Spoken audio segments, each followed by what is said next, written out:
एक कदम उजाले की ओर में आज की कहानी है लक्ष्य प्राप्ति की राह। एक किसान के घर एक दिन उसका कोई परिचित मिलने आया।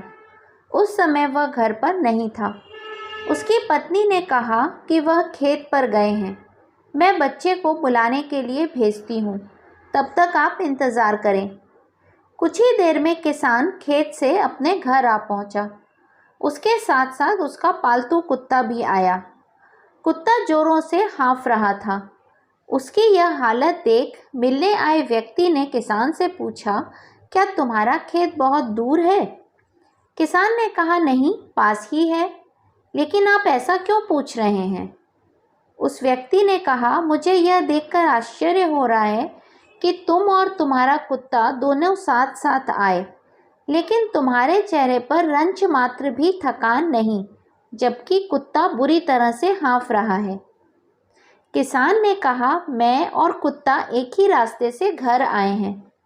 मेरा खेत भी कोई खास दूर नहीं है। मैं थका नहीं हूँ, मेरा कुत्ता थक गया है।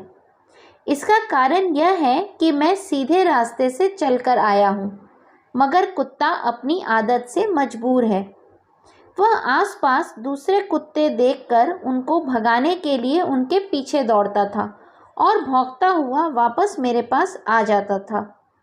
फिर जैसे ही उसे और कोई दूसरा कुत्ता नजर आता, वह उसके पीछे दौड़ने लगता। अपनी आदत के अनुसार उसका यह क्रम रास्ते भर जारी रहा, इसलिए वह थक गया है।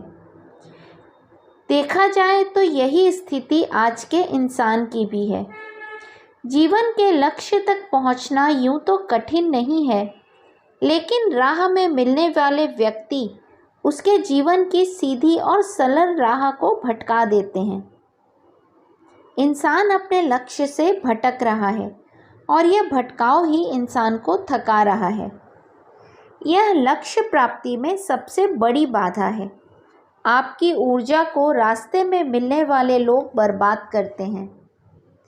इनकी ओर ध्यान न दें। लक्ष्य प्राप्ति की दिशा में सीधे बढ़ते रहें, फिर एक ना एक दिन मंजिल जरूर मिलेगी। लेकिन इनके चक्कर में रहेंगे तो थक जाएंगे।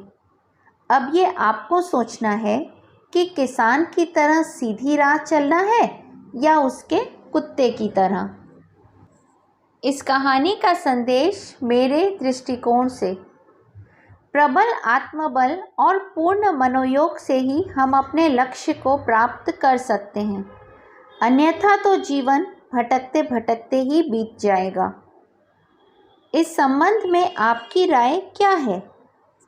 हरि ओम।